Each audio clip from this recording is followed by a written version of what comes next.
to start recording, like I said. We'll get this eventually.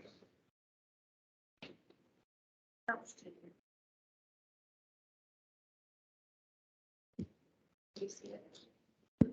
Cool. Percent. Thank you. Okay. Sorry. Item number 3, public participation. This is just, I'll read this verbatim. So this portion of the meeting is for items that are not on the agenda. The commission cannot act on items presented during the public participation of the agenda. The commission is prohibited by the open meeting law from discussing or considering the item until such time that the item is officially placed on the agenda. Please limit comments to 5 minutes. Do we have anyone from the public who wishes to comment at this point? See. Did you say someone was on? We do have someone from the public that they might just be listening in. Okay. Any comments from the public? Going once, or twice? No? Then we'll move on to our discussion items. Discussion 4A, project information and updates to inform priorities discussion. Okay, I'm gonna take over the sharing of the screen. So just a quick pause, have a presentation for us. I know. Okay. Whew. Presentation's good, everyone can see it. Okay. Welcome to this presentation. Here's what we have. Here comes Commissioner Stackhouse. So we're going to go over a couple projects. We briefly talked about it last month. So I wanted to cover a couple items. One is like, what do we mean in Parks and Recreation when we say deferred maintenance? So what we mean is a backlog to infrastructure repairs or some asset maintenance due to some budgetary limitations. So there are things, honestly, that we just haven't been able to get to. Some examples that come to mind are we've got some parking lots in some of our larger park systems that need a chip seal and or crack sealing. We have a lot of old play structures that are well beyond their intended lifespan. We have some sport court resurfacing, so meaning tennis courts, basketball courts. We certainly have some foots repair and or replacement. We spoke about that last time with council member Salas, and or maybe even some equipment replacements. So those are some examples of deferred maintenance. We'll dig a little deeper into that. The opposite of deferred maintenance, and then when we have a category we're calling maybe whether if it's upgrades or new amenities. So what do we mean by that? So we might mean a new park, a new recreation center. Those are really large new upgrades and or amenities, or a new amenity feature. So not a bench or a picnic table, but something a little bit larger, or an improvement to a specific asset. Examples would be the upcoming ball courts. We would have maybe some new foots segments that could be delivered by our capital team in engineering and then fall on parks to maintain. We have our upcoming West Side Park still on the docket. Another large item we've discussed at times would be LED field lighting. Again, just some examples, and we'll keep diving into this since this is going to be more of an interactive conversation. So as requested, some top deferred maintenance items. These are not in any order. These were just in order as my brain was working the other day. We have Ponderosa Park. That was, as we've been calling it at times, some ground zero from the museum flooding based off that burn scar. That play structure has been demolished recently. We've done a demo, full haul off, and scraped it in preparation for this season's monsoons. That playground structure was from 1999. They're intended to have about a 20-year lifespan. We've been lucky, we extend them quite a bit, much longer than needed at times. This is an area that easily could be grant eligible. And then I've just thrown out an estimate there. And when we're talking about whether if it's a large or a small play structure, large play structures are meant for youth aged 5 to 12, small meant for that aged 2 to 5. We have Arroyo Park that has 2 structures there, a large and a small from 96 and 97. and some estimates on what that might take to replace those. Mobile Haven Park, there's a small structure there. The large structure was replaced in, I believe it was 2013. There's Old Town Spring Park, that one's from 99. Smoke Rise has a small structure from 98. Bushmaster West, so that's on the west side of the property. This would be a large project. There's one large play structure and two small. Could get rather expensive. McMillan Park and McPherson, which has a large play structure from the mid-90s. Again, just some examples where clearly we had some activity in the mid-90s and late 90s where we were developing a lot of parks or outfitting the amenities, and now we're faced with here we have some structures nearing that, greater than that 20-year mark, some even greater than 25 years, and we need to develop a funding mechanism to replace those. Some photos that I gathered, there's Mobile Haven's small play structure there, Ponderosa Park from us demoing it and preparing that site for what the future holds. And then I believe Bushmaster West, that's kind of a large view of those two small and one large play structure on the western side of that park. Just to give an idea of what we're talking about. Some other top deferred items are parking lots and hard surface trails. We have Thorpe Softball Complex, that parking lot. We at one point in time were attempting to develop, my estimate on that would be around $250,000 or greater to redo that parking lot. We have the Aztec parking lot that's also within Thorpe Park. That's back there by the duck pond and the Thorpe Park Annex parcel. Fox Glen Park, that's an image of Fox Glen Park there on the bottom. There's two parking lots there, so I just kind of lumped it all together for about $300,000. This is then where the big ticket item comes, and that's a picture there on the right of the Lone Tree foot segment. Some of our asphalt foot segments, there's about 9+ miles of that. They're in bad shape. They are not holding up well. We do know from this experience that concrete is by far the better material for a hard surface, and also 6 inches thick. We've played with that in engineering from 4 inches to 6, and 6 inches is definitely the way to go. So a couple segments there and what those high ticket deferred maintenance items could cost. And those items could be difficult to find a grant on that. It is multimodal. It is a coveted trail in our community, but might be easier to go for grants with some of the play structures or some of these smaller parking lots. Some more photos of some deferred maintenance items. So when we're talking about sport court resurfacing, what we learned from the APS and Phoenix Suns grant on the pickleball courts and the 2 basketball courts are to go with a 6-inch post-tension overlay on top of the existing concrete slab. We're going to get a better product out of that then. And it might be hard to see some of these photos, but by trying to fill in those cracks and doing a coating and resurfacing, it's not lasting very long. Mm-hmm. So we easily have 2 courts at Bushmaster. The estimate would be about $70,000 per court. 2 courts, tennis courts at Bushmaster. There are 2 basketball courts at Bushmaster. Thorpe Tennis, I grouped together the 4 lighted courts that are by Josie Adult and Community Center. And then there are 2 courts that sometimes are referred to Thorpe Mini, a little bit further down Thorpe Road. And then there's the Cheshire Tennis and basketball courts.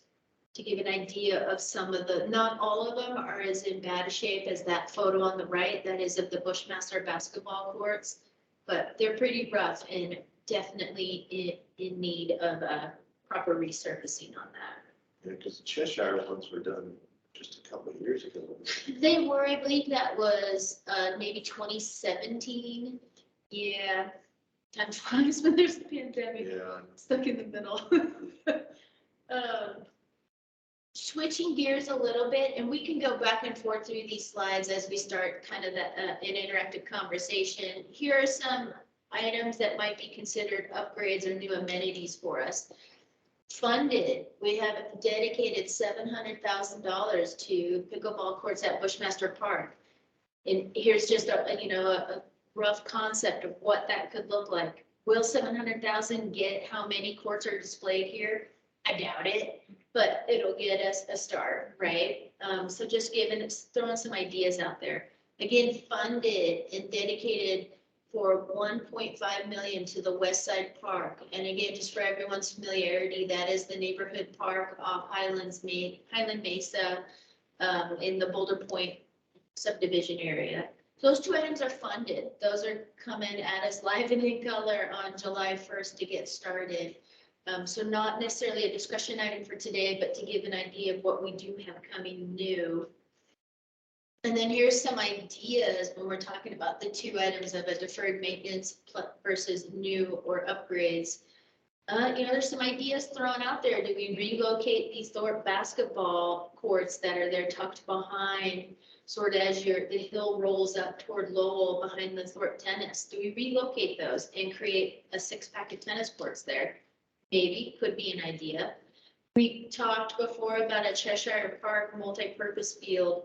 That's that image there on the right where we have, I believe it's around 8 acres there of a phase 2, if you will, of Cheshire Park that runs along Highway 180. Maybe we don't go full board, but we could create a multi-purpose field and start to use some of that, especially with our athletic programming. Or do we start to talk about LED lighting on our existing sports fields? And is there a win on that? Because then we're possibly saving some energy costs, doing the right thing, still adhering to dark skies. And that's just an average price on a per field, not necessarily a per location. So just, again, some ideas that we're tossing out there. Here's some additional ones with pretty photos. We've got the Thorpe Park Annex. A process that we're currently going through. Do we start to think about what does the funding look like that in phases based on that outreach results? We talked in the past about Christensen Park, and when we can dive deeper into that, this is something to discuss, but that could be an outdoor racket facility, possibly done again in phases. Do we discuss an outdoor play structure at the Flagstaff Aquaplex? Here we've got kind of one of our most coveted recreation centers, but without any outdoor play? Or is it outdoor fitness to go being combined with the indoor fitness? I'm sure we could come up with a lot of innovative ideas on that. So that was really fast. And again, we can go backwards. I could also just continue writing on this PowerPoint display if that's beneficial. And we can even have kind of a special for our virtual friends, have kind of a discussion if that would be helpful. Just wanted to, let's start discussing like what's our approach when we're looking at things like this. Medium to high dollar values, how do we want to rank or prioritize them? How do we separate between the deferred maintenance needs versus new? Because once something becomes new, then it becomes a part of the maintenance aspect too.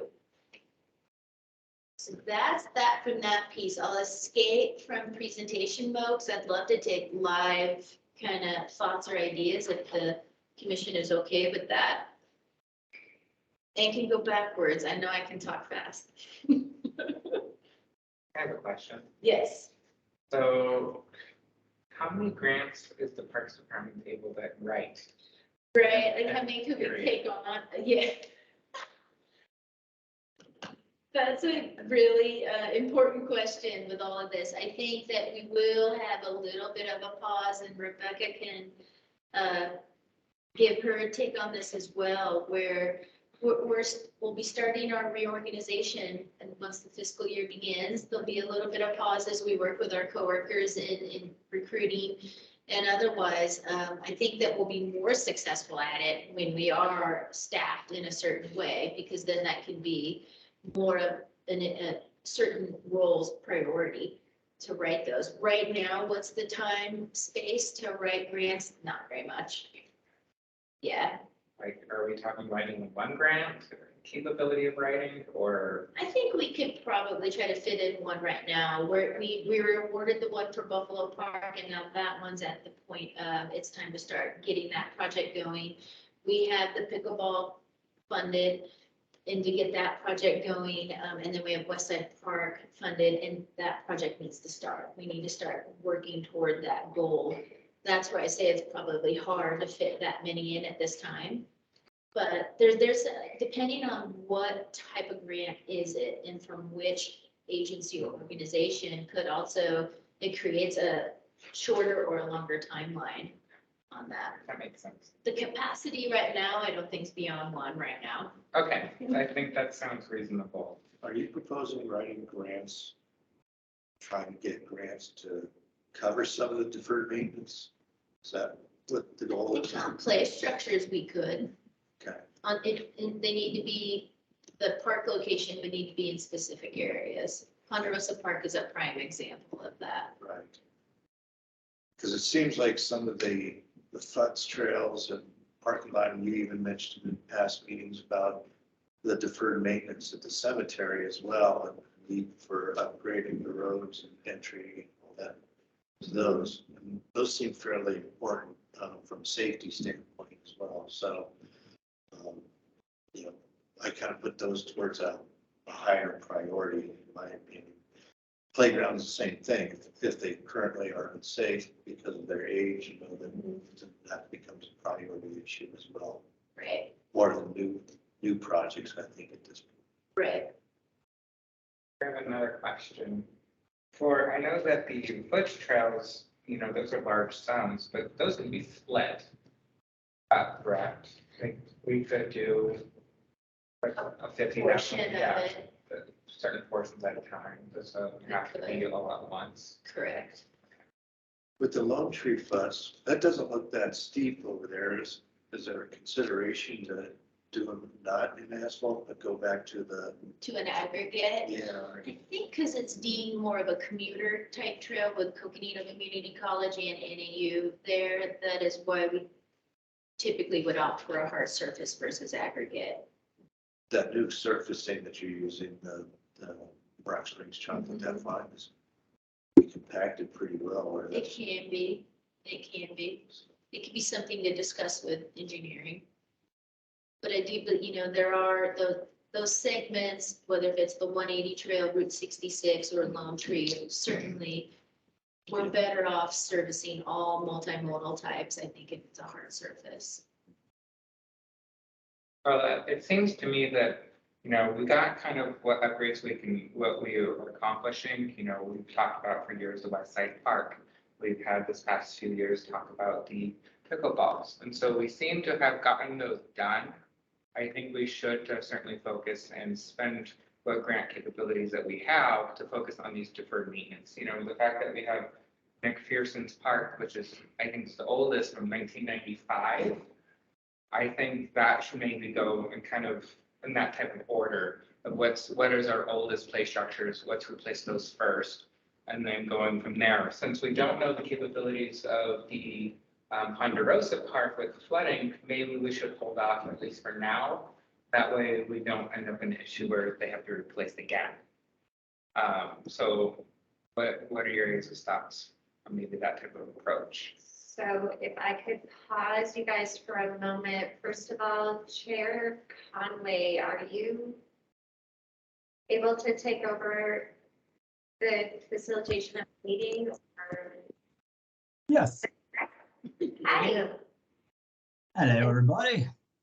And then I just wanted to make sure that you see we have a couple of hands up. Had some good conversation in the room, but want to make sure we include the virtual as well. Thanks, Rebecca. Thank you. Brenda, go ahead. Hello, everyone. Thank you. I was just wondering, with the upcoming Lone Tree Overpass project, will the Lone Tree foots or the Route 66 foots be impacted by that project?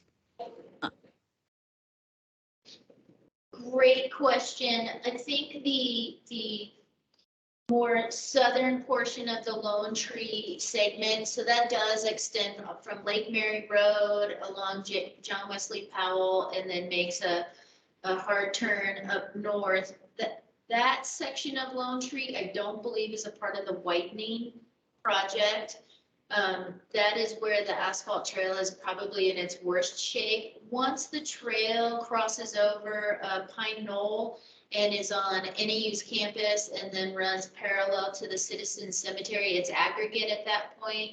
Then it returns back to asphalt, I believe, as the Lone Tree starts to head toward Butler.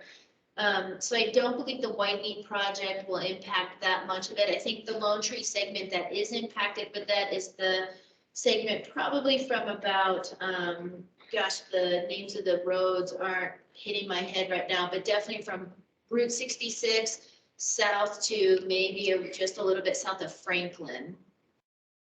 Okay. That would impact there. As far as the Route 66 urban trail and then what that overpass is concepted to look like, I don't think there's much of a renovation to the Route 66 foots trail. Okay. But not much of a renovation there. Thank you. Okay, looks like we have another hand up. Jana? Thank you. Thank you for allowing me to speak too. I just have a question about your process. Do you initially try to prioritize, say, your wants or needs, or do you, and then decide how much money you have that goes towards it? Or do you actually have some money that you're trying to allocate? And secondly, how does the availability of grants for allocation fit into the mix? Again, excellent question. So, has not been a typical or annual process that we've gone through with the Parks and Recreation Commission. So a little bit new. It's definitely time to go through, whether if it's a ranking or a prioritized process.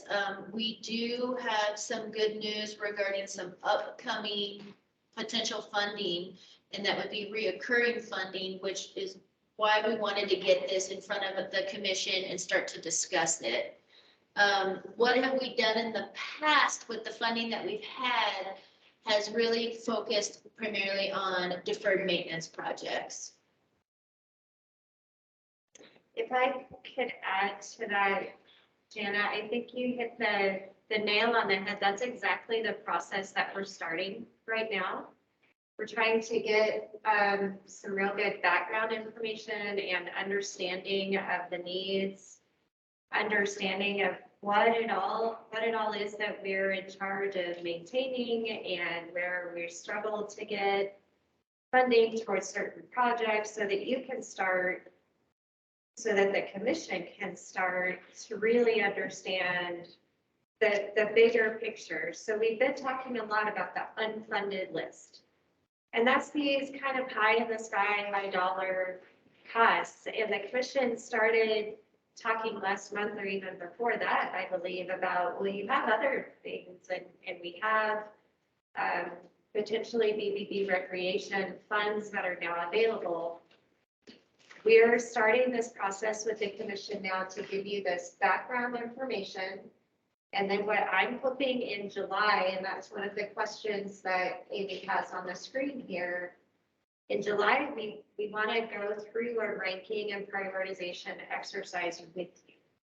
And we'll try to get you some information before July so that you can understand what we're going to be asking you to review and do. And we were hoping to do that today. We just didn't pull it together in time. So we wanted to get you this background information, have you thinking about that. Next month, I'm hoping that we spend a lot of time, robust conversation about how to start prioritizing based on what the commission sees as the priorities and the needs.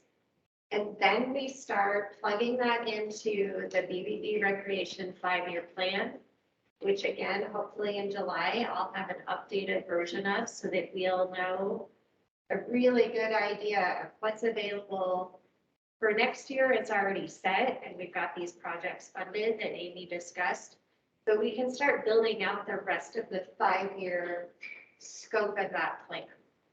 And that's where we really start, this all starts to come together. And Jana, that's where your questions will get answered, because we start plugging in projects based on the commission's priorities in July. And based on need and based on funding. It all kind of starts to piece together. And then we'll have a better idea, not in July, but into the future years. We'll have a better idea of what grants we can go for, which ones we feel like we got a good opportunity to achieve. And commit to, if we do get it, that we can actually deliver it, because we don't want to go for a bunch of grants and get them and then not deliver it either. So we've got to be very strategic, and it all just, my vision is that they all start coming together like a puzzle.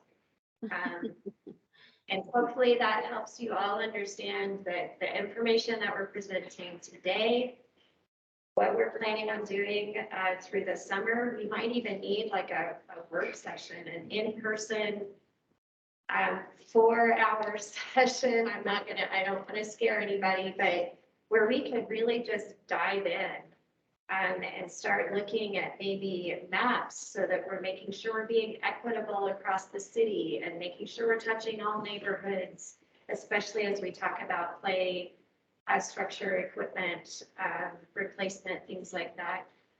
So those are all kind of the things that we're working on, and we're trying to pull together for you. And this is the first step towards that. Thank you. That all makes perfect sense.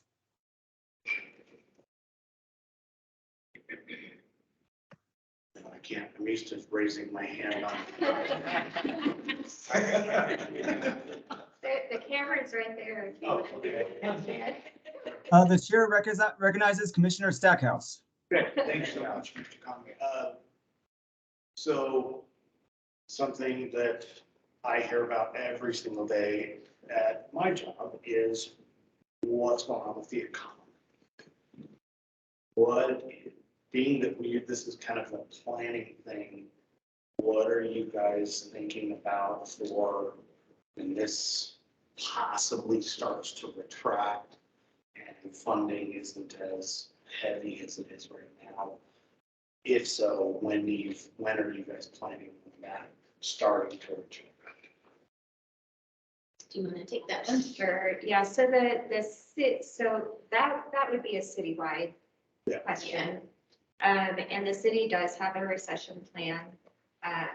So based on that retraction, once we start seeing it, then that plan starts to go into place. It's a 4 or 5 phase plan that the first couple of tiers are administrative, where the city manager lets us know, hey, we're seeing results of a recession.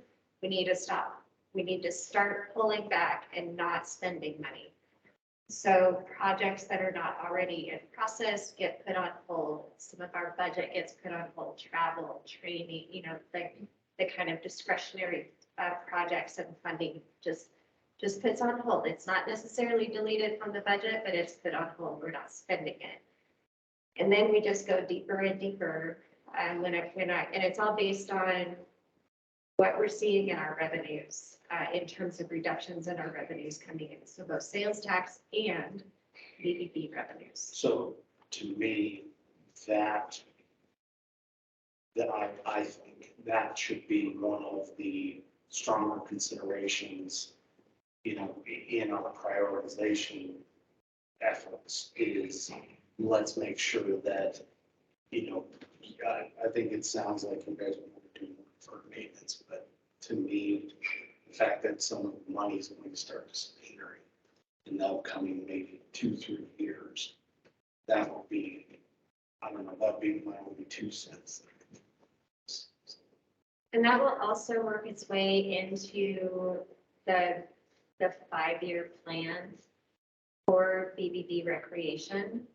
Right now, the plan that we saw, I think was it in April, was pretty robust and shows that we have a good amount of ongoing revenue available for future costs and projects. And so as the city starts continuing to receive those revenue estimates. And we have a budget team and a finance team that projects out, and they're following all of the same things that you are in your position.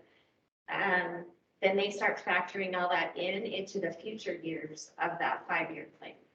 So that's where it could start shrinking. Where I want us to be, though, is on the same page in terms so that we understand when funding's available, what does the commission see as the top priorities for us to work on? And is it new shiny stuff, or is it deferred maintenance, or is it a mix of both? Is it saving some for a rainy day, like saving money within our fund balance to add up over 3 years and be able to knock out one of the bigger projects? And to deal with deferred maintenance for not just maybe 2023 of 2024, because usually cities don't see this traction until the recession is actually passed. So I guess that's the part that I'm more concerned about with the money is let's make sure we do have maybe a little rainy day coffer, because that's my 2 cents. Yeah, and again, we would only budget for it or plan for it in the 5-year plan. And then once those revenues start to come in lower, we would have to adjust the 5-year plan and probably push some projects out so that we're spending less within that next fiscal year, if that gets at what you know. It does. I guess I said that more from a, to the commission, because I know you guys are very, you guys know about this. That's kind of coming, but not everybody is kind of knows about that. This is probably going to get dark and deep for a while because these not just recessions, but when we start to see this inflation stuff, this stuff's going to last for a while. So.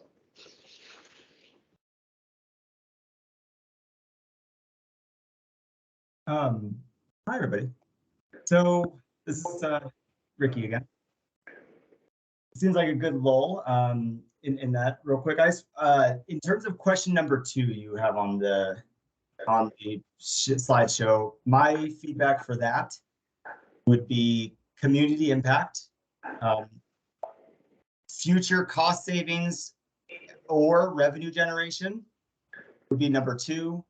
And then number 3 would be less impact on your ongoing budget or something that helps current budget to create space for other projects, if there's a nicer way to say that. But if there's money that you could spend now that will help save money so that you can do more projects with the budget you do have, that would be obviously that would be something to look at. But my 3: community impact, cost savings, revenue generation, and then looking to help appease your ongoing budget. And like was brought up earlier, creation of new things just means new maintenance. And I know when the county did C-post, maintenance was not factored into any of that. And then we just said that now our maintenance budget's just overblown a lot of the time. So, making sure that if you do get all excited and building new things is great, but do we have the ability to then maintain those, or will it then get stacked onto different maintenance because there's just not enough capacity? So those are in terms of how to ranking or prioritize, those would be my ideas for that. And I see kind of, Yes. question. Chair, could I respond to that, please? Yes. So in the ranking exercise, we actually spent some time with the staff liaison to the Beautification and Public Arts Commission. They go through a ranking exercise every year for their 5-year budget, which is funded the same way that ours is through the BBB revenues. And she tried a new approach with them this year that seemed really successful in terms of commissioners ranking on their own and then bringing together the results to establish a list that they could all agree to. And so that's where we hope to get you in July. is going through that exercise. And I think each commissioner is probably gonna have some version of what you just said in terms of how you will prioritize or want to rank in your exercise. But you'll be able to do that on your own, using your values and what you see as the needs for the community. And then we magically pull it all together and have a list that you can agree to.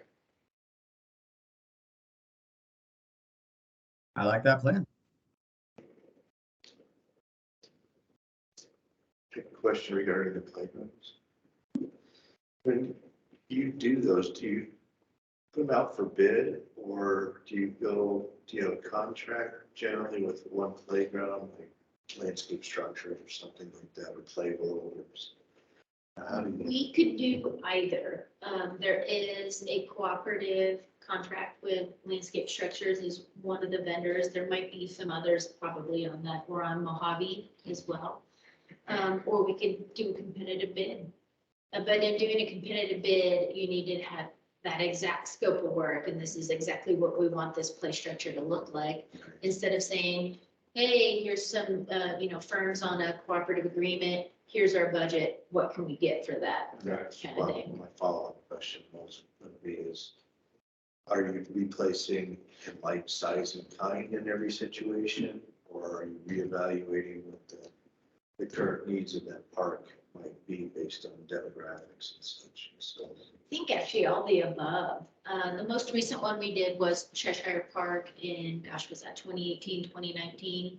Where we had three different concept designs developed, did a community forum to find out from the community which design is most appealing to you. So we could start to find out what those needs are. I do think that could be for these larger play structures, the ones that are for probably the 5 to 12-year-old, or with different features. What if we start to discuss, there's plenty of features we don't have in Flagstaff on our play structures that are in other communities. So do we start going with that approach so that we start getting some different features here that our community deserves? there's a lot more of the, I see playground structures that are more innovative and are more STEM related and all that, and could try to engage kids more And to mentally. be inclusive, Yeah. absolutely. Okay. I was just thinking economies of scale, like doing more at one time, where you can say, work with one playground manufacturer, say, we're gonna do 10 of these. Maybe there's an economy of scale for doing more than one at a time. Maybe some of the cooperative agreements do already provide discount pricing. But are we stuck in this exact same circumstance that's on the screen if we try to tackle 5 of these at once? Right. So in 20 years, Yeah. we've got another 5 to replace at once. Sure. Can we go back to the question? Yeah, absolutely. So, at least for the last question, do we separate deferred maintenance from new? I think that's where we kind of, at least in the last few years, the commission would really focus on what we can get new, especially with the priorities chart between like low hanging fruits and like in terms of cost and impact, all the way up to high impact to high cost. We didn't incorporate deferred maintenance into that into that discussion. And that wasn't on that type of discussion and those results that we had. So I think we should keep those together. Deferred maintenance should be incorporated with new. That way we don't forget, until it's to the point where it's worse, or we're having the community come to our meetings and ask for those. That way we can talk about that and make those decisions. Okay, instead of making this new park, we actually have this amount of money where we can actually do this large deferred maintenance project. Or even on doing upgrades to that deferred maintenance project. So I think that's for me, I would like to see those together.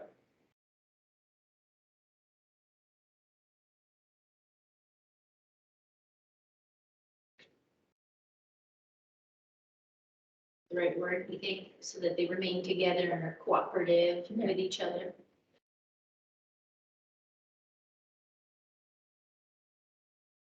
And then for me, how do we rank or prioritize? I would rank it from safety first.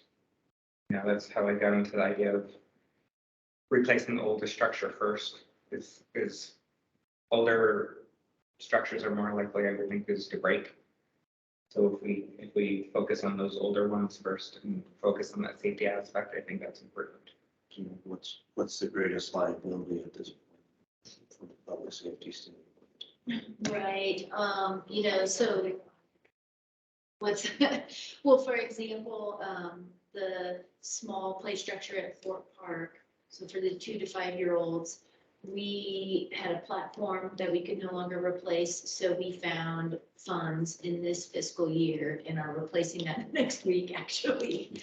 And so we adjusted a different project that we had intentions of doing. So went instead from saying doing something new to we're going deferred maintenance. And it was under a $50,000 value by a few dollars, I believe. So it didn't get to city council for their approval, but it'll still be a big win because it was a must do, basically. So it was that safety first, replace the obsolete. And that makes sense, especially like Fort Park is a lot busier than a lot of other parks. So is the safety of that equipment being used a lot more? That should take into account, you know, how much use is this getting, and this particular playground we're not able to kind of replace it for points, while others need. If I could just add a caveat, we are required to inspect our playgrounds regularly. And we have certified staff that do that. So if there's anything that's not safe, it's taken out of commit, like it's inaccessible. So I do just want to make sure, just because it's old doesn't mean it's not safe. I think our biggest issue is that you can't get replacement parts. You can't update anymore, and you can't, and as you've seen in our vandalism reports, you get kids doing really interesting things. Trying to burn through slides and things like that. If we can't replace the slide anymore, that's a huge part of a play structure. And so you pretty much just need to get a new one at that point, a whole new structure. And we do, when we decommission a piece, all of the ones in that list that are from the same era, we do salvage what we can. If it's still safe and usable and we're taking out or replacing a play structure, we do save what we can so that maybe we can use it on another one that we haven't been able to replace yet. But again, I just want to make sure that everything out there is safe. I want you all to understand, at least in terms of play structures.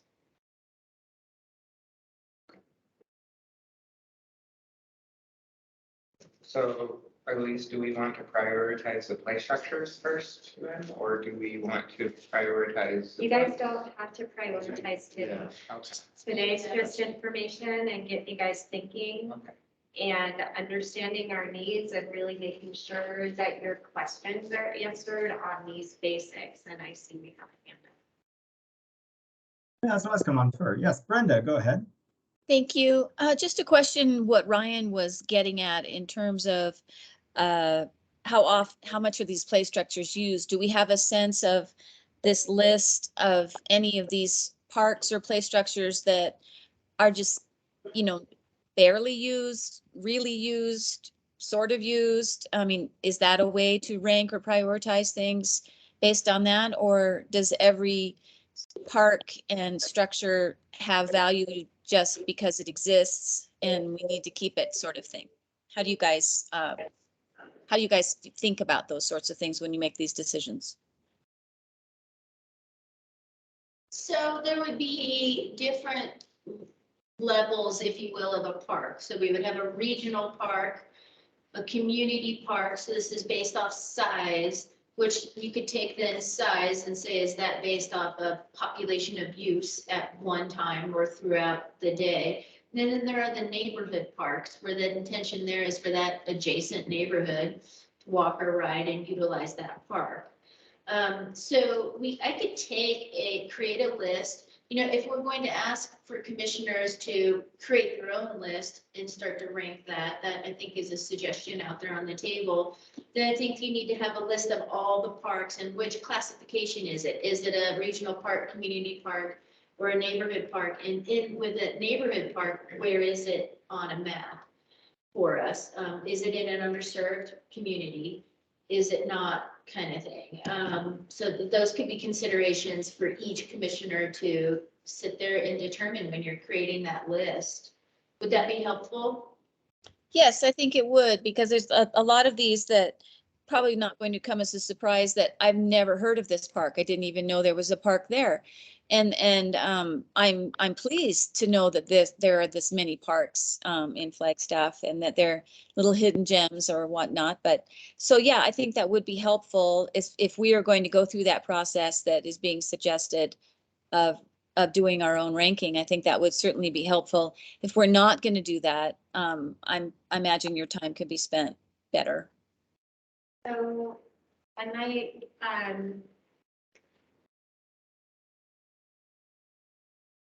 I struggle a little bit with, I think, letting the commission to decide which play structure or which park to start with. I think that might be getting a little too deep for you all, but I think what would be helpful to us is to know where replacing aging play structures falls within your priorities overall. So within the, again, not to answer today, and we'll take you through a ranking exercise next time and maybe for the next 2 months. But I think if we know that play structures for you all is a higher priority or even an equal priority to asphalt foot trails that have repairs needed, that I think that's the level that we need the commission to get to. And then we can take that information and start plugging in. What do you think, Amy? Does that? It does, you know, because out of the 24 parks in our system, 23 of them would have play structures ranging from 1995 to 2019. And yeah, that's as Rebecca mentioned, that's a lot of detail to dive in there. Or are we better off keeping this at a surface level and taking a bucket of money and figuring out how do we try to get a little bit of all?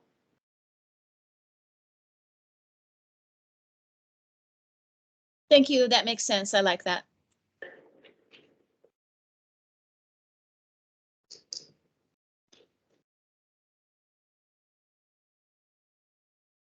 Okay, so then what else can we talk about regarding this topic? Is there anything else that hasn't been said? Anything? It sounds like we're going to be working. I keep looking at the wrong monitor. Looks like we're going to keep working on. We're going to get lists, and we'll be able to submit our own ideas for prioritization. And I agree with what I'm hearing Rebecca say as well. I view you guys as subject matter experts. If you ask for our guidance or ideas in some way, that's what we should provide. But I don't feel like we should get too into the weeds as a commission group and let the professionals, the pros, do the pros work, as it were. And so I agree with that as well. But is there anything else on this topic before we move on to, we are an hour into our 2-hour meeting. Just want to make sure we have time for enough for everything, but from staff or from commissioners, anything else on topic number 1? So I did want to make sure that we hear from all commissioners on this one. We had intended for this to be the bulk of our conversation today. Okay. I think there's a commissioner that I haven't heard from yet. Any, I make sure everyone has one. Hello, can you hear me? Yep. Hi, this is Commissioner Rowden. I really appreciate the feedback from everyone. I do think that it is something for each of us to consider and work on our own prioritization and then kind of go over it in like the next upcoming meetings. But I also agree that what we might prioritize might not be the best options, and that will take like the professional input there. But I don't have anything that hasn't already been said at this time. Awesome, thank you. Just to kind of add on to what you just said, Rebecca, if you want us to prioritize this within a larger scope of other things like foots trails or whatever else, maybe just a menu, like a very quick, easy menu of all the different things that, where do all these things rank would help me. And that's exactly what we hope to provide you at the next meeting.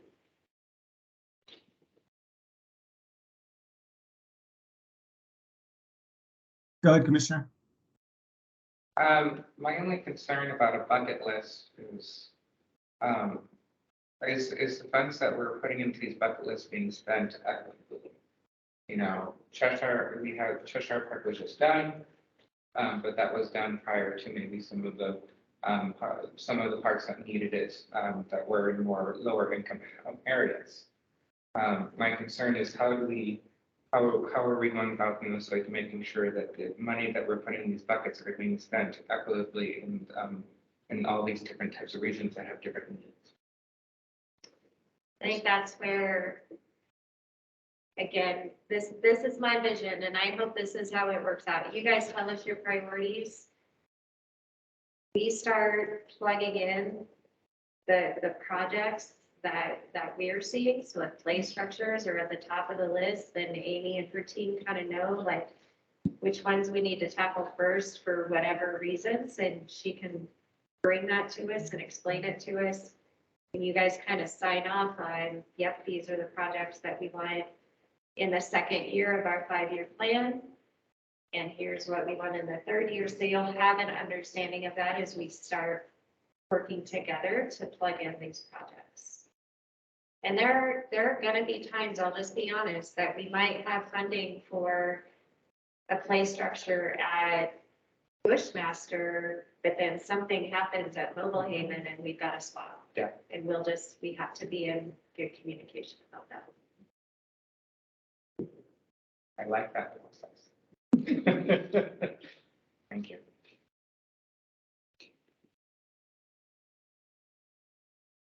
So Chair, I think we're, Rebecca, Mr. Chair, if I could just add a couple more items to add to your thinking hats. As you commission engage into this process of prioritizing projects or expenditure based on the list that staff has provided. Also want to throw it out there, the idea of striking while the iron is hot in terms of grant opportunities. For example, Ms. Hagan and Ms. Ayers may already know about this. One of the many hats I wear is the Metro Plan, which is our metropolitan planning organization, and we have about 150,000 in grants for transportation related project that each partner, meaning the city, county, ADOT, NAU, or Native Mountain Line Transit Authority can apply and hopefully can get the grant. So I'm referring to the foots on Lone Tree Route 66 and so they get 20. So those are perfect projects to apply for grant with Metro Plan. You can get the whole 150 or 50, So, and it's a simple grant application process. We'll open up at the beginning of the year. Other thing too, one project that I haven't mentioned because it's still in the drawing board in terms of design is a potential neighborhood park underneath the Lone Tree Bridge, which is in sync with the South Side Community Neighborhood Plan. And if it's in the plan, we can, of course, we don't have the funding for it, but can always plan for it and then find funding somewhere else. I'm actively involved in bringing an additional 2.6 million for the project with my role with my other hat that I wear, which is the statewide road transportation and council.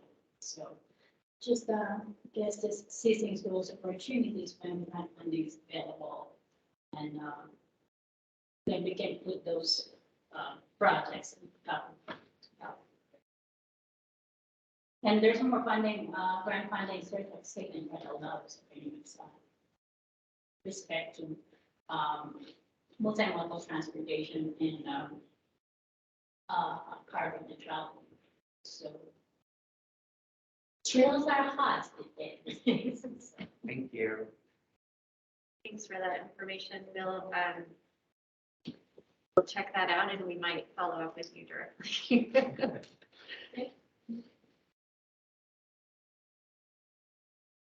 Thank you very much, and thank you, commissioners and staff, for a wonderful discussion. I look forward to continuing this and setting you guys up on the right path, I hope. Next item is something a little near and dear to my heart, as I have an excellent relationship with our Friends group, but the Friends of Parks and Recreation type group.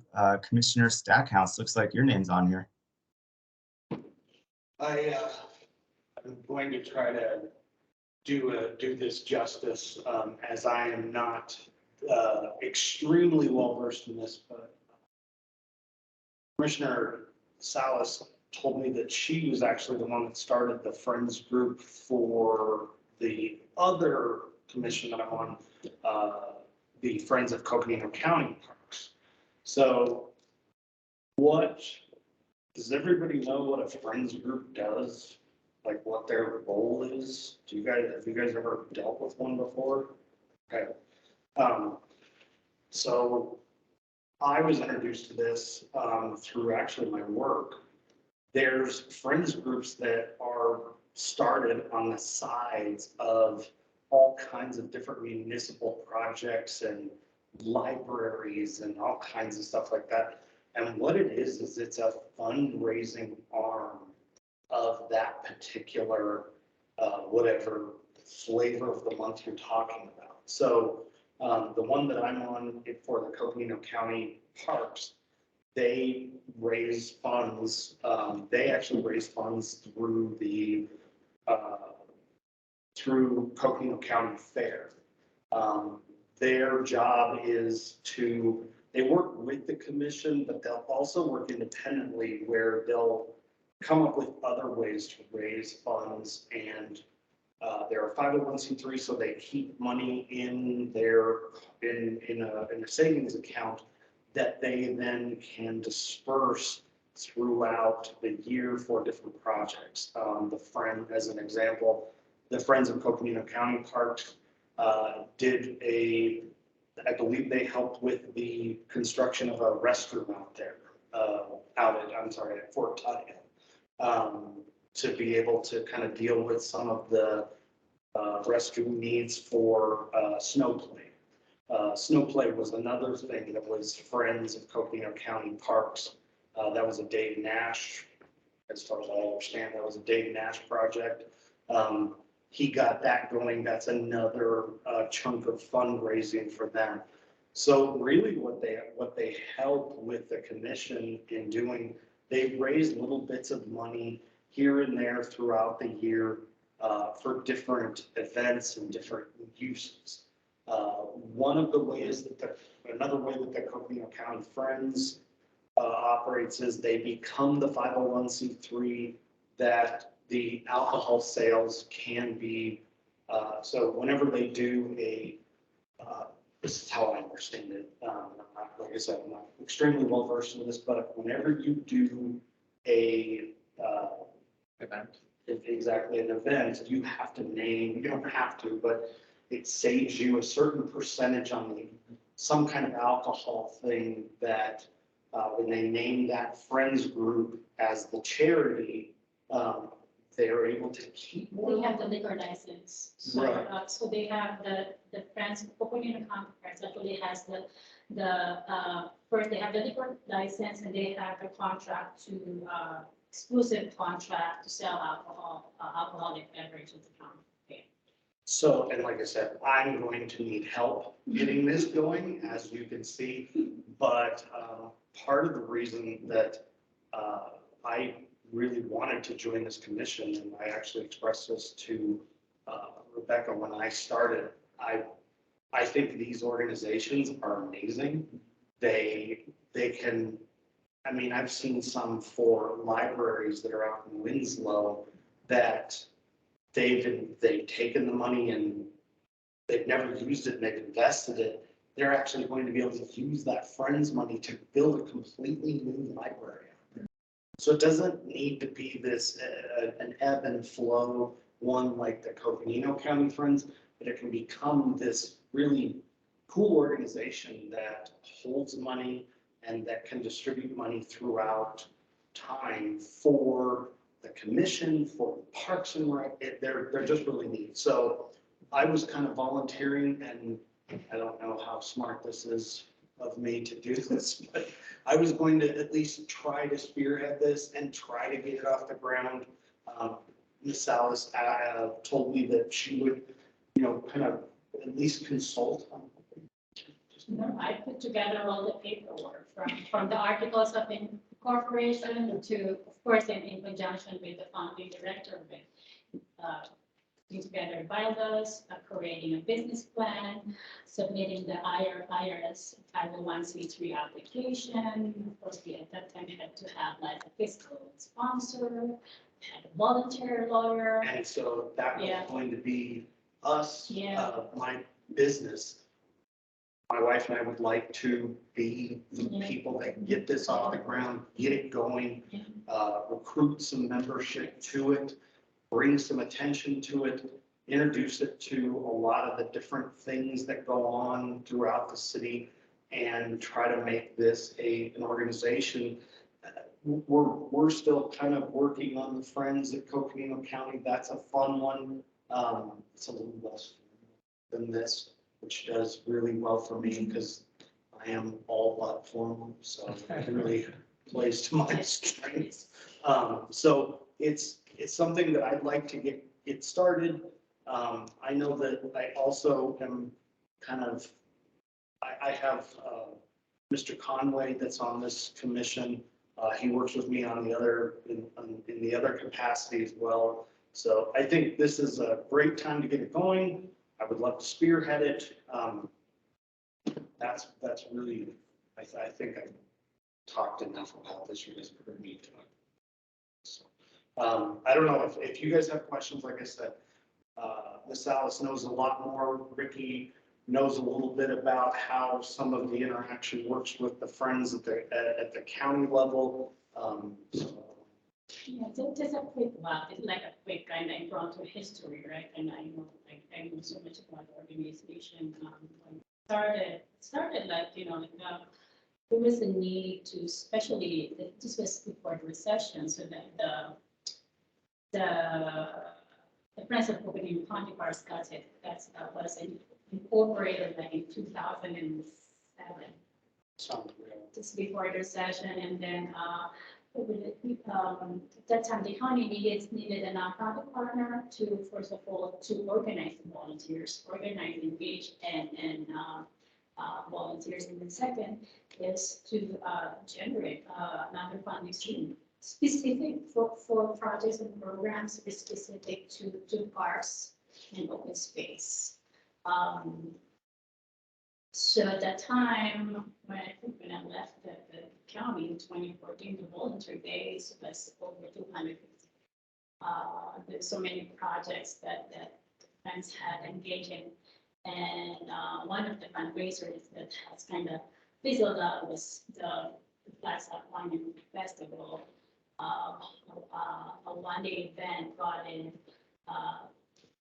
a net revenue of 32,000. But again, it required that event required, you know, planning, 8 months of planning and 80 volunteers on the day of the event. And then so many, some projects that are remarkable, like the trail markers at Portacho, And then the bike park of Todd Hill, and as well as the Ramada, at Sawmill. That was all volunteer and donation. Yep. Yeah, And so, I've only been on it for, I think, yeah, 2 or 3 years, so, like I said, I think it's a cool organization, so, and we have people that know, that can help me, you know, I can do a lot of the run around work, I just need some direction, so that I love to do. for, keep your thinking hat on and embarking on a journey to organize a friends of, probably friends of girls. Flagstaff Parks and Recreation, it's also include open space, so, keeping in mind that there are other organizations that are also partnership with the city, which is the Flagstaff Trails Initiative, and, is there a friends of gold? There is, not sure how active they are. Okay, so if they are Friends of Rio. there's a friends related flag, yeah, so,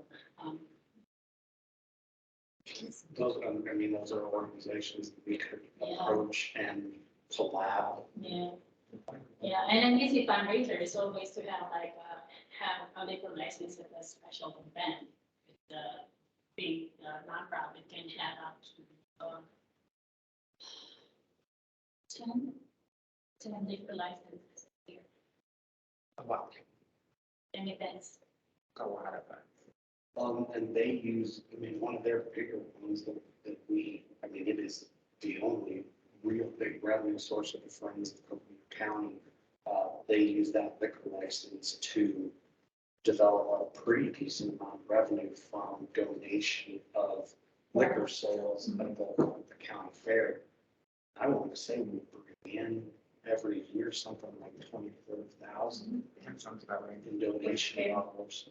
So it's, and then you can turn around, like I said, it just, maybe maybe we're only supposed to start these right before recession or something. But I think it'd be another way to create a funding source for Parks and Recs.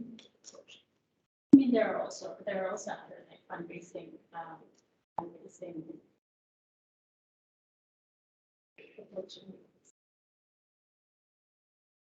I did go to a 2-year program at NRPA Revenue Development. I know how to make money for Parks and Recreation.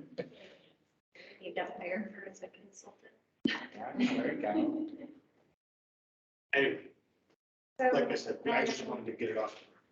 Commissioner Stackhouse, what do you think you need from either staff or the commission to help you? I'm thinking it might be helpful for you to have regular meetings with either maybe staff and Councilmember Salas if she has time, So I don't, or a small committee. Like, what are you thinking your next steps are that you, and what do you need from us? I think just consulting with Commissioner Salas, and I don't mean anything regular, but what is extremely effectual for me is bulleted, do this kind of thing. And if I get something, even if I can create something like that for myself, I am a task-oriented person. So if I get the tasks, I can usually figure out how to complete all the tasks. So really, I just need some kind of how to, and I will do the legwork. Like I said, my company, if need be, we can sponsor it. We can get the 501c3. I can do all that stuff. So I don't know how helpful that is, but I would love to donate time and effort and money if it helps. Well, then once you get your arms around it, you could come back to the commission. If there's anything we can help out with at that point. Absolutely. The hardest thing from what I can tell is creating the revenue streams and recruiting the members. Though the recruiting the members is tough. We are struggling with it at the county level right now. We just had a whole half meeting about it, about who do we want? How do we get? So that's really a big part of this. So I know a few people around town, but really that's something to, like, once we get this thing off the ground, I'd love to come back and say, hey, we got everything in place. Now I just need humans. And that's really where we could use some collaboration with, I should say. I don't think we really necessarily want to make the commission members the friends members. I don't think you want to do that, but you want to, kind of say, okay, who do you guys know that would be willing to give some time and effort to this? I think you need a public outreach, whether it's through social media as Yeah. well, or something, posting it at each of the parks, with a flyer. Yep, something to that effect. And like I said, I am a novice at this, but I figured with enough irritating questions that I can ask Yeah. Commissioner Salas and maybe Commissioner Conway. Well, organizationally, to set up an organization, you need to identify your vision, mission, and then objective and strategies, right? And then you have to come up with your funding board, which is kind of independent from the commission. Right. So I guess, yeah, identify 5 people who will be your funding board. And then come up with your mission statement, vision, and then initial objective. And strategies. Yeah, almost basic. Like I said, I wanted to bring it up. I was going to maybe email you and kind of, I got the Reader's Digest just now, but kind of line that out. And then we go from there. Let us know what we can do to help. Okay. I'd gladly help. And one thing I will say, this may detract a little bit of the time that I might be able to inject on this commission. But like I said, I still want to be on this commission. Please don't get that. I would like to get this off the ground and kind of get. I don't think it would be I think it would be much of a stretch to think someone who's creating a nonprofit for this work that doesn't want to be here. I think you're doing this type of work here. Just want to make sure I was clear. Thanks. And Commissioner Stackhouse, we obviously have a lot to gain from your work and your willingness to volunteer and do this. So just let me know. I'm happy to meet with you regularly. Councilmember Salas talked about developing a mission and vision statements. I would imagine we'd want to do that together so that we're on the same page. Well, yeah. And be happy to help and meet with you and whatever intervals that you need to help you keep moving. I probably will email you sometime tomorrow or Wednesday and just kind of get on your schedule, so to speak, and then get going from there. And then like I said, I'll probably do this with you, just if I can borrow an hour or something, even if it's just a quick phone. So, okay. That was all I had. Thank you, Commissioner Stackhouse. I think it's a great idea. My real quick 2 cents and opinion, if it didn't just cut out. I love the Friends group. I benefit a lot from the Friends group for the Parks and Rec, especially for the fair. I will say that, of course, for the Parks and Rec staff, the pros staff, there's another meeting that needs to get agenda size and minutes transcribed. And so there's more work for the department. And then what I've seen with our Friends group is kind of what I've heard in the room is, membership. And so, I've been there for about a little over 10 years, and I feel like we're having a lot of the same conversations with this current Friends group than we've had with every iteration that I've been a part of, which is, hey, we got to keep membership. Hey, we got to fundraise. Hey, we got to do this. And then something happens and just sometimes getting it going and keeping it sustained. So like the friends doing the beer at the fair is, the alcohol sales at the fair is great. But if our entertainment wasn't there to do that, to, you know, almost subcontract that out, I don't think the friends could do that themselves. They don't have the manpower, they don't have the volunteers, they don't have the know-how. So like they are able to work with a group to make that happen, and that's great. We all benefit financially from that happening. But they themselves aren't able to do that themselves. And we talk about fun days at the Ford and disc golf tournaments, and there's things that kind of start going. There was a wine and food festival for a while, but if I remember correctly, once Regina's time had to get pulled away from that a little bit, that event started kind of going down as well, because there just wasn't a strong person. So anyway, just some words of caution. I love friends groups. They are great, but they sometimes do require a lot of involvement from the department. And it does take some time to get those membership and then to keep it sustained and keep it going. So anyway, full support of the idea. I want to see it happen. Please use me as a resource. I will help you with whatever. But it's not all rainbows and sunshine as expected. Those are my few cents of my experience with the friends group. And my goal with this is to kind of go through the learning process of what it is that like you just said about our entertainment, what it is that sustains this thing. And what is that piece of the puzzle that is missing from the other group. And if I can figure that out and figure out how to implement that into this new thing, that might be it would create another pile of money for the city to use for different, like this deferred maintenance stuff. That's, I mean, I saw the numbers and I was thinking, gosh, that'd be a really, really good use of a smaller funding source to just keep everything clean, if we use it just for that. So, anyway, Ricky, I know that these are a lot of work, and part of me introducing this was to see what, I actually really appreciate the candidness in saying that this is a lot of work for staff, because I watch how much you and Cynthia do at the county level. So that is something that I didn't even consider when I introduced this to Rebecca so many months ago.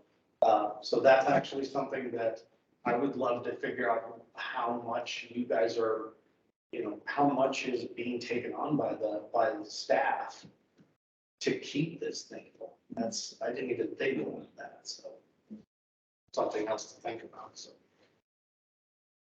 Chair, if I may, there's also a history here. So when I worked for the county parks, so that was one of my judicious responsibilities. I was the staff liaison to the Friends of Local Community Parks. Pretty much the de facto executive director. At one point there was an executive director, but then it was not financially sustainable. So then that position absorbed the duties and responsibilities of the executive director. So that's how the Friends flourished. So from 2007 to 2014, when I left the county. But I think as any other nonprofit, there has to be some, there has to be like a dedicated staff, whether it's half-time or full-time or staff liaison, to also kind of keep us on track. Yes, and then have also, and you also have that someone who has pretty much the curator, the curator of everything. Yeah. Yeah, and also has that liaison, like that direct connection between staff and the nonprofit. Yeah. Keeping the nonprofits independent, so because I remember charged. There were like just sets, checks being sent to the Friends of Cooking Public Art and, or like, there's like a memorial fund, but and it's only dedicated to, trails, soldiers trail. You can accommodate those. So, okay, this one is only dedicated to soldiers trail or specific. So you can, and that's the beauty of having a nonprofit partner. You have a donor who just want to fund a specific project. Give money. Yeah, like also, for example, here in Flagstaff, we have a strong Flagstaff Pickleball Association. And probably good opportunity to do some This- fundraising specific to their, you know. So this was exactly what I was thinking of, when I approached Rebecca about this was there are certain people that want to see certain things happen throughout the park for their kind of benefit. And if you have something like this for them to come to, maybe the head of the pickleball association might want to be one of our founding board members kind of thing. I mean, and I'm just spitballing here, but you put them on there and it allows them to create an entire it gives them the fundraising organization to get, if they really want to see the pickleball stuff, here's how we do it. So that was actually one of my thoughts. Yes, because they're having a nonprofit partner will kind of expand the opportunities for seek creative sources of revenues or even and money. Even for example, for the pay structure, when organized, the Friends can be in a position to solicit donation to, let's say, a pay structure for specific, you know, or just play structure and have like a naming right for up to 10 years. Okay. Okay, play structure donated by Finley. Well, I don't want to take it too So far. like this, Friends have liberty to do a lot that that can do us and the government and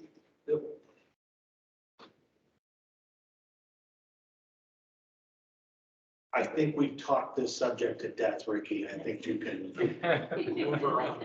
Sorry, sometimes it gets hard to hear, like you guys are in like a tunnel or so, like I'm trying to, like, I keep leaning closer, trying to see when those pauses happen and stuff. But yeah, I really, this such a great idea. I think it would be beneficial. Yeah, nothing comes without the work that needs to be put into it, but I do think you get a lot from it. The Friends have been very impactful to us as a department, to the county, to the community in which we serve, with sponsoring our entry awards at the fair, or program financial assistance, or getting us a piece of machinery that really just makes our job so much easier that we can't get through the budget process. That's something the Friends can provide for you. So like, there's a million different things they can do. Yes, finding sustainable funding is a key to that.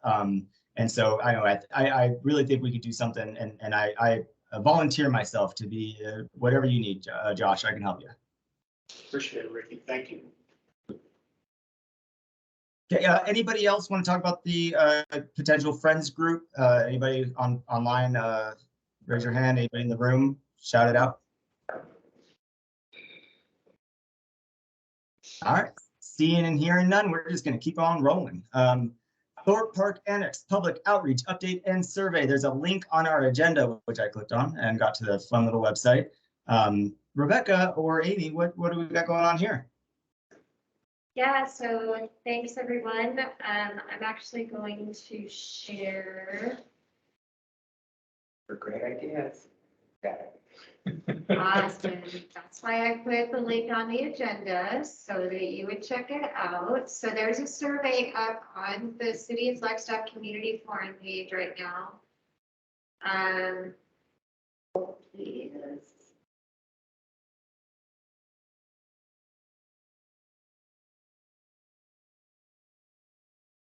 Okay. So hopefully when you click on that link, you'll go to something that looks like this. And it's a little weird on the screen. Sorry about that, but it's a website, so bear with me. But this is what it'll say. Share your opinion on 3 design concepts for the Thorpe Park Annex. And it'll take you through an introduction and some thumbnails of our 3 concepts, and then say, take the survey. So click on take the survey. And first of all, I wanted to update you all that we had a really great public meeting on June 11th. Thank you, Commissioner Parsons, for attending. And if others of you were there, sorry if I didn't see you and get to talk to you, but we had maybe 150 people there or so. Councilmember Salas was there. Thank you. Councilmember House was there to give a welcome statement. I'd say it was a pretty good outpouring of support, and as anticipated, there was some really good dialogue and discussion about, I took it. No, Amy, I had it all ready. Okay, fine, it looks better. I don't know why it was doing that either. So anyway, it was a great day, and as you can see here, we presented to the public 3 potential concepts that are all based on the feedback that we've received so far. So maybe what I was going to do next was go into each one. So if you could go open up A and make it. You can. Yeah, you can even see other people's responses. You can see some responses. So we're gonna, here's concept A in a larger screen, which was back to nature. Yeah, you want to go through it? No. So back to nature, that you'll see that we tried to come up with a theme name to help people connect to what the general idea was of this concept plan. So all 3 are a little different, but you will see some connecting or some similar pieces through all of them. And one of the similar pieces that you'll see in all of them was, whoops, can you go back to A? I can. Oh, you were just opening it. Got it. Was because you're sharing that screen, not the. There's a lot of support for an Indigenous community cultural center, so that's in all 3 concepts. There's also a lot of support for gardens, orchards, walking paths. So you'll see pollinator gardens. So you'll see levels of that in all 3 concepts. And then on the right, in case people needed a visual of, you'll see on this one that there's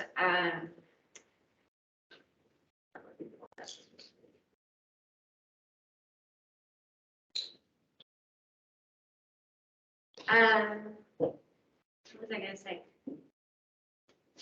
On the right, was it that an event space? Oh yeah, on the right, if anyone needed a visual of, say, what does a event space look like, or what is ceremonial space or an orchard look like? Like, what would that look like in reality? What are the market stalls? What's the idea behind that?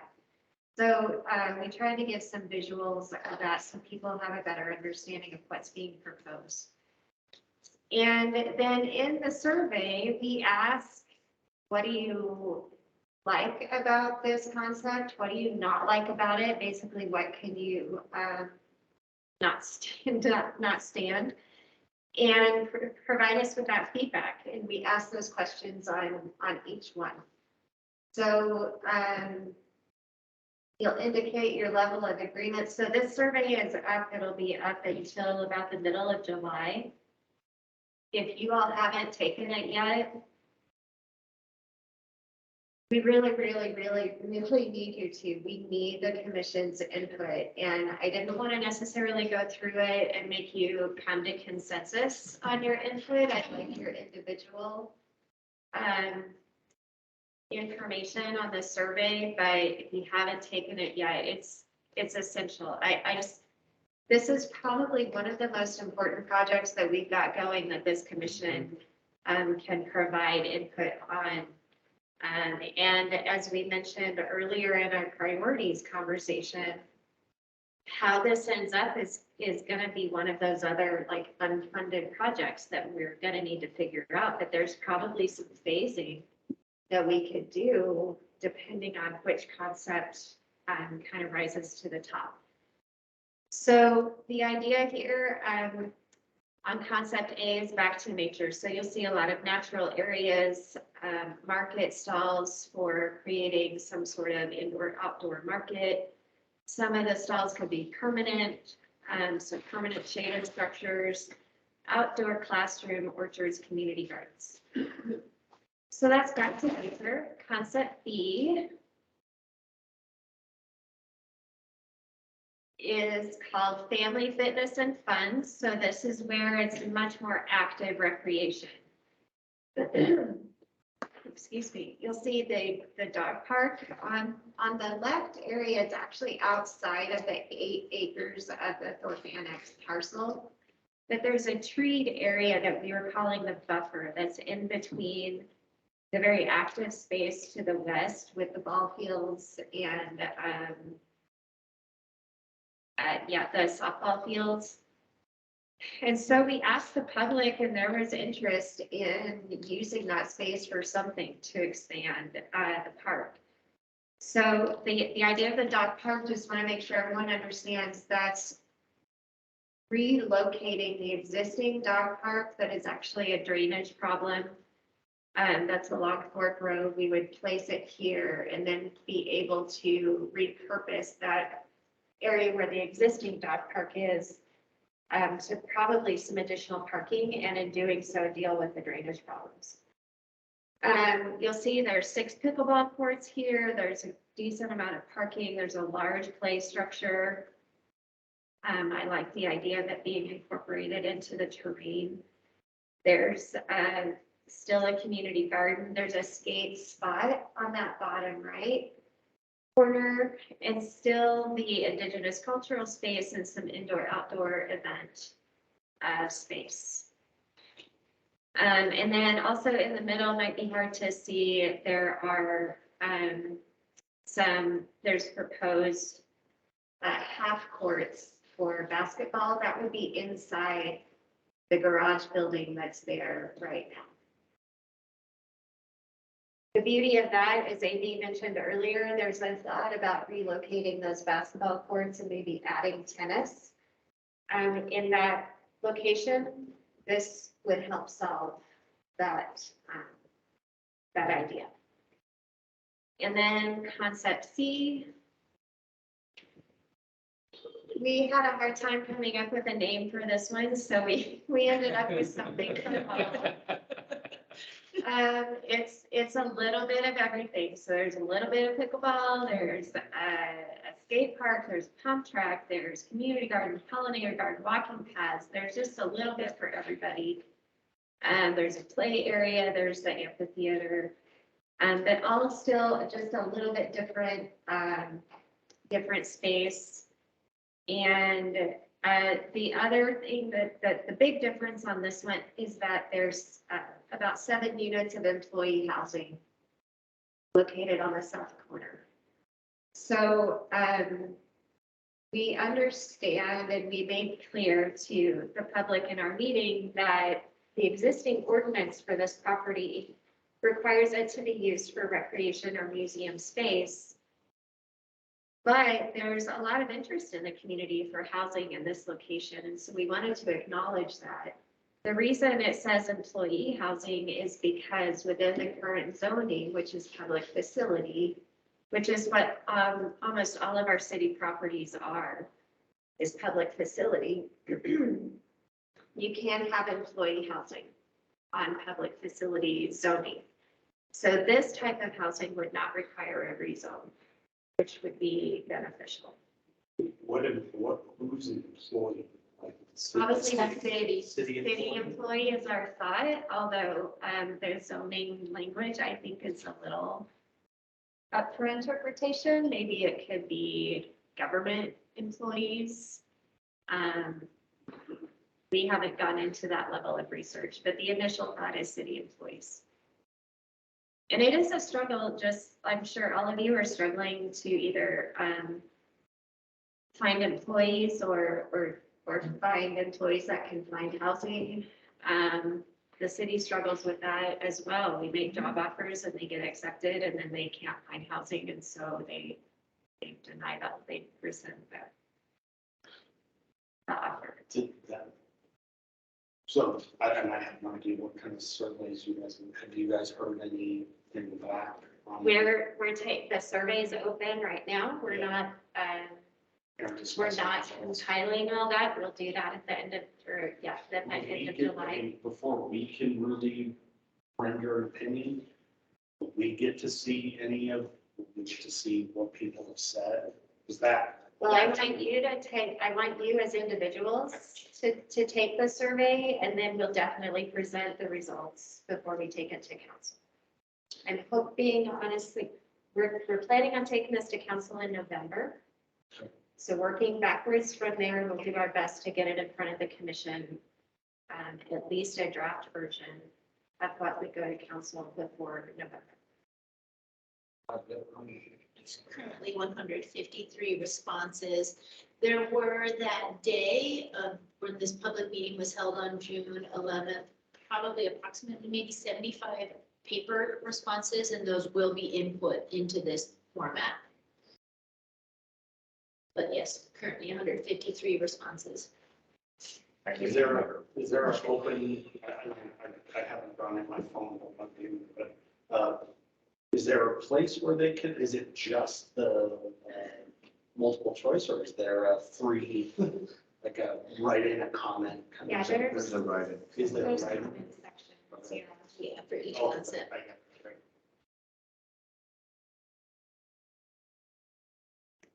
I think Commissioner Martin has a question. I do. I've been actually reading them as you're talking. There has been some comment that it seems like a lot of people don't seem to understand that the incorporation of the dog park, it wouldn't be a move of the dog park. Yeah, we understood that was a question that came up on June 11th and even before that. So we'll just have to make that clear as we continue the process. And then, are we planning, these are 3 different concepts and we're getting this feedback on what people like and what they don't like. Are we planning on like still mix and match? If someone says like, if they like this concept over here and they like this, but we also like this, are we still planning on doing a little bit of mismatch? Or are we just trying to see, these are the 3 concepts. We're going to submit one of these.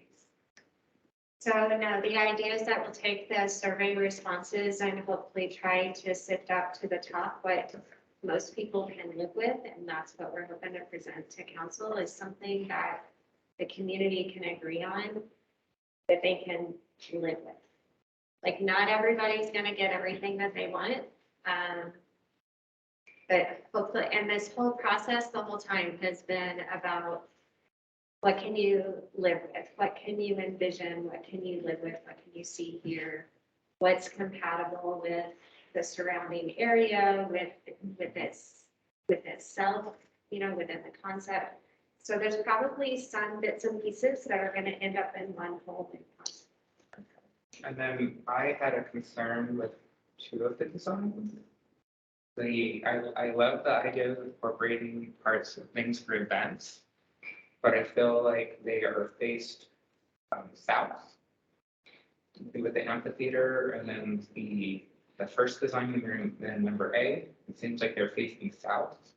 So I feel like for coming from an events coordinator perspective, where we already have problem with sounds for organizations currently do events, I'm curious if that is being taken account of. I feel like that's going to make things worse. So one thing to keep in mind, these are just concepts. We're not getting into design particulars at all yet. All of those types of things. If we just want to know, is the community good with a smaller medium event space in this area? when we get down to design, that's what we're gonna have to incorporate. How can it be built up or down to manage the sound, and then how is the sound? And you can build an event space or an amphitheater to manage all of that. That's all the details we work out. Yeah, this is just nailing down the elements that people want included in the space. Okay. Is there a concept that, from a sustainability standpoint for like what sustains itself? Like what costs less, or maybe not cost less, but which design is the most Low cost maintenance. effective? Yeah. Or maybe not low maintenance, but like with the event structure, if you're able to put on events, that's a revenue driver. Which one works better for city government? Like, do you guys have like, is it better for you guys to have an event space? Yeah, I went through this exercise with park staff, because I wanted to know what their vantage point would be. They have a feeling that having an actual event space instead of using the outfields of softball fields or a neighborhood grassy park downtown, that would help them out. So they see a lower maintenance cost with that, because then they're not trying to get an outfield to bounce back the next night after an event for softball Or games. Wheeler Park Correct. to kind of piggyback on what Commissioner Martin just said about noise. I've heard from other event planners that you put something in Wheeler Park and it's like everybody is screaming. I didn't even realize it was a thing. I didn't know you could complain about guns. A lot of the plan people are starting to move away from the city. Perfect.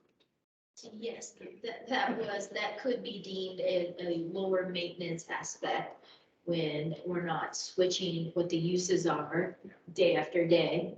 You don't have any sprinklers breaking. So am I hearing right?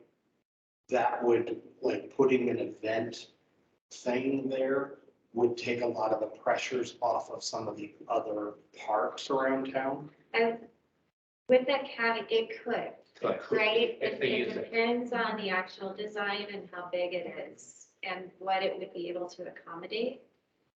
And I think a lot of what you'll see in common, if you look into all three of them more closely, is it's more of a performing arts type space, which to me is a little different than, say, a hullabaloo or a pride event space.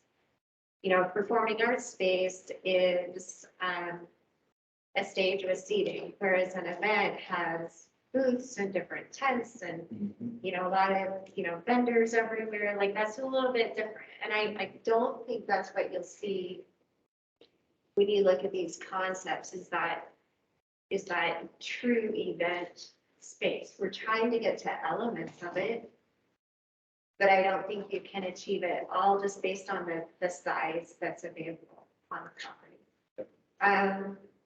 The capacity. Capacity is the big. Provided, yes, capacities were provided in all three.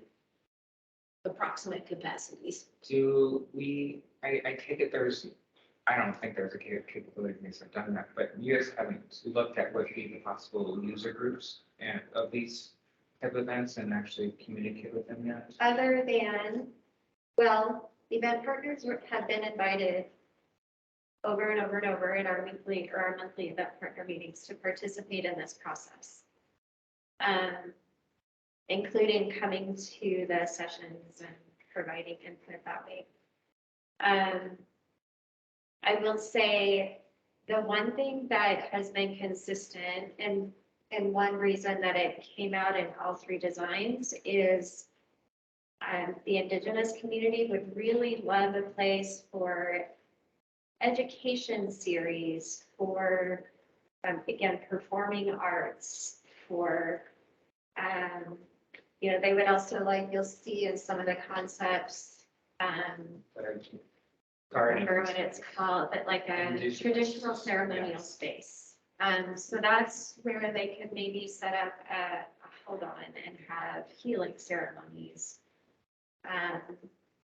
And teach the community about what is a healing ceremony, you know?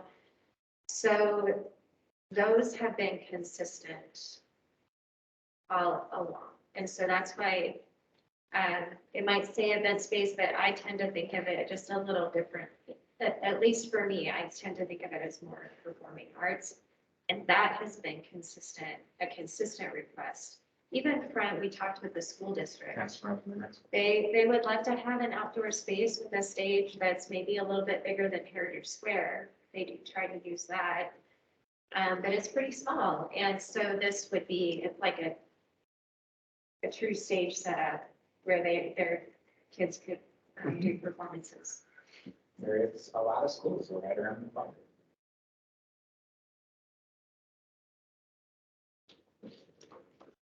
So that was really, I just wanted to update you on where we are in the process, make sure you know that this is out there.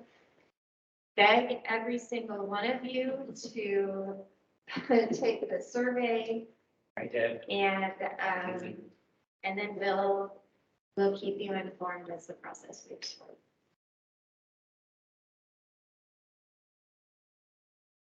Thank you, Rebecca. Any other final comments on the Thorpe Park Annex survey? Please, if you haven't already taken it, go online and help shape the next great park built in Flagstaff. All right, Council Member Salas, ready for your report if you're ready.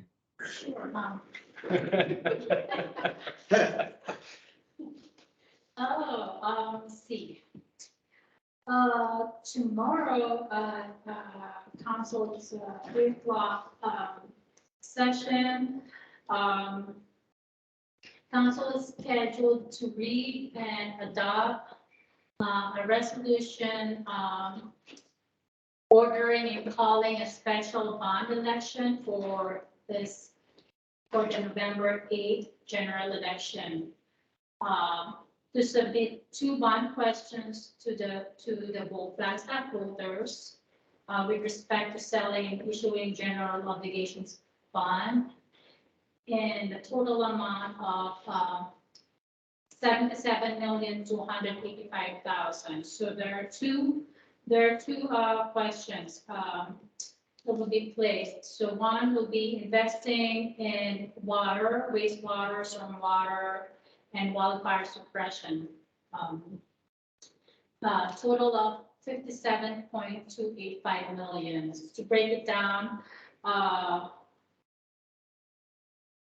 increasing capacity of floodwaters with spruce wash of $26 million, increasing wastewater treatment capacity at wastewater treatment facilities, $55 million, implementing energy efficiency upgrades at wastewater treatment facilities at $8 million, and replacing 2 wildfire suppression engines and water tankers at $2.285 million. So that's water and fire question. And then the next question is creating rental, has something to do with workforce housing. So creating rental and home ownership opportunities for residents of Flagstaff for $20 million. Break it down to $5 million to redevelop city-owned housing to create additional affordable rental units. $3 million to repurpose existing available buildings into rental units. $5 million to incentivize the private sector to incorporate affordable rental housing into new developments. And $7 million expanding the home buyer assistance program.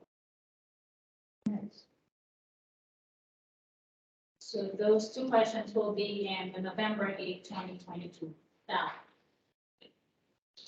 also at tomorrow's council meeting, council is scheduled to adopt the fiscal year 2022-2023 budget to the tune of $540,887,795.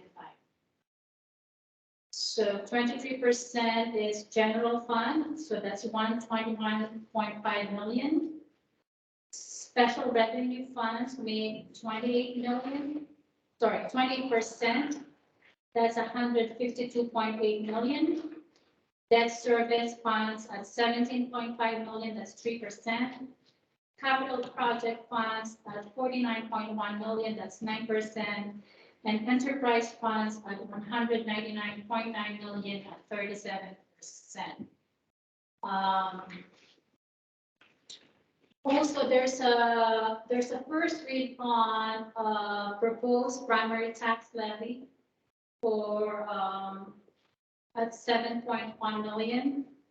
It will bring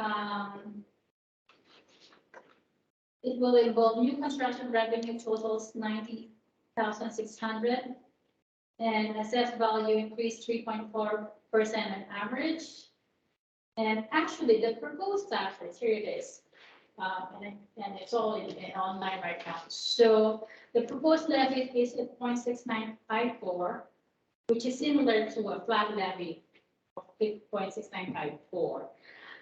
But at the end of the day, the total rate will be less than what we have collected in the last 3 years. So it's 1.4954%. So compared to the current fiscal year is 1.5%, 1.51%. The previous year was 1.55. 2019 to 2020 was 1.62. And 2018 to 2019 was 1.67. So what else? Basically, the revenue will actually come from new construction. A lot of cool stuff going on with the city, and we're also we are down to our last two sessions. That's last 3 sessions. That's tomorrow, the 28th, and the 5th, and then council will go on a 5-minute. 5 week. It'll sound like break. So we won't have any session till the I think August 17th is the August first meeting in August. Thank you. What else? Let me see some. Just kind of to keep it in mind that this lot of our programs and are funded by BBB tax collection. So the BBB expires in 2028. So this current council intends to put the BBB reauthorization in the ballot in 2026. No, 2024. 2024, just to give us a cushion, because in case it fails, then we have, we can try again in 2026. So. Yeah, good stuff. And also, this just I want to share the news that I was recently elected as the vice chair of the state rural transportation management council. So this is it's a collective of 11 metropolitan planning organizations and councils of governments representing rural Arizona from Fredonia to Yuma. That's why I have access to information where we could tap into multimodal transportation dollars when it comes to funding trails. Thank you. Good stuff. Congrats. Oh, and July is Parks and Recreation Month. How big of a party do you guys have planned? We're gonna need all the money.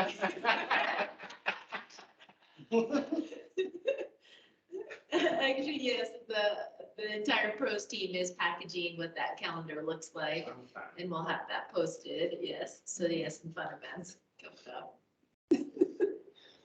Congrats. All right, thank you very much, Councilmember Salas. Congratulations on your new appointment as well. That's wonderful. That's more volunteer work for me. Yeah. I said that's more volunteer work for me.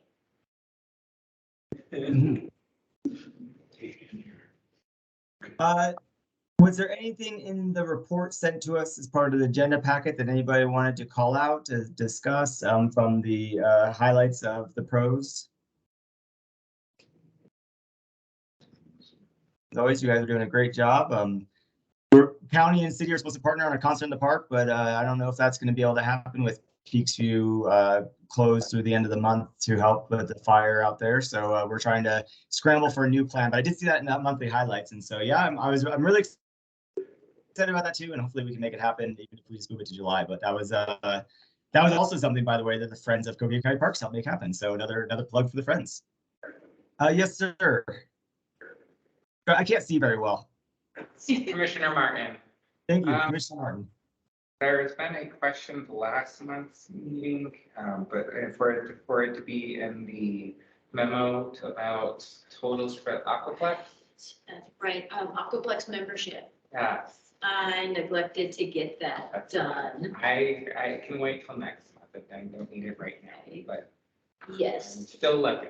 And would we like, just because I could actually ask some coworkers to start working on that, would we like to see maybe past 5 years, past 3 years? Because I think it's important to review pre-pandemic.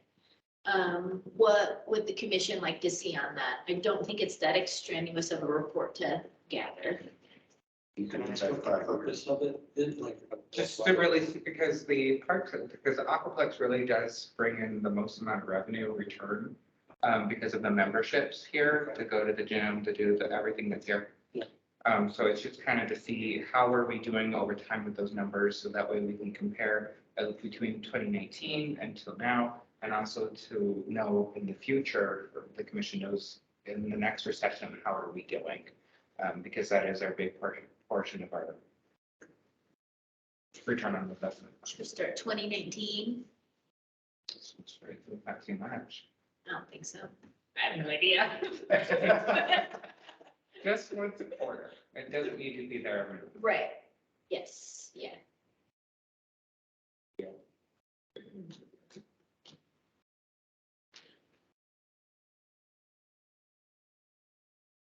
To your interim recreation manager about that. What is she? Sorry, land on my end. So. And my connection keeps kind of dropping out. Commissioner Parsons, do you want to close this one out, co-chair? Like, it keeps lagging on me. I'm like, I feel like I'm 4 minutes behind you guys right now, and I think it's probably my internet. So I'll just take a second, co-chair Parsons. Take it for the rest of the remainder. Great, thanks, Ricky, I appreciate it. I forgot where we're at. We're through, we're on number 7, informational items to and from the commissioners and staff. Does anyone have anything to add to that they want information on or can add? Anybody? I don't see any hands. So you want to have anything that they want for next time, information such as what Brian just asked for? Sound like it? So with that, on to agenda items for June 2022. We have BBB Recreation 5-year plan. I'm hoping to have the numbers to provide you with an update, and then I didn't put it on here, forgot why. They'll start that priorities and ranking exercise. Right. At least an introduction to it, if not diving into it. Okay. That seems like it's going to eat up a good portion of the next meeting. Actually, I just had a memory. You will have an open space presentation as well on, the Observatory Mesa Trail Plan. The public process just started. There's also a survey about that on the community forum, and Robert will be here to give you all a presentation on that. That sounds good. To piggyback on what you talked about earlier, Rebecca, like a working session where we go through, you talked about like a 4-hour thing. I would love that. I thought that was an excellent idea. I don't know how many new members there are. I still feel like a new member, even though I've been here 8 months. I would love more information about everything that we do have to think about, so I can stop asking so many stupid questions. Never There's no ask the stupid question. question. I would love one of those. And I know those are a lot of work for you guys, but it would sincerely be appreciated if we did something. And I would love to. So we'll look at what the July meeting looks like in terms of what we can pull together for this ranking exercise. By the way, Beck Thomas had her baby, so just over a week ago now. So that's why she is not with us today, and Amy and I are taking notes furiously. We get to do the minutes. These are transcript. So that, a lot of her, she has some great ideas about that ranking exercise. So that'll kind of depend on how deep we get into that in terms of when she's able to rejoin us. So I think if we have time next month, we could put on the future agenda, planning for a commission work session. I would really want to make sure we understand what you would like to get out of it, so that we can prepare the materials that will help you all be successful. And I've heard 2 people that are interested in that. Are there other commissioners interested in that bigger work session as well? Or it could depend on what it's going to be too, but I'm seeing. I think that would be. Okay. And in person too. Yeah. Yeah, it gets really hard when we're I hope it's hyper. spread all over the place. I would be interested in that as well, depending on when it is. I don't know what it is. This is Brenda Linsky. Yeah. Thank you, Brenda.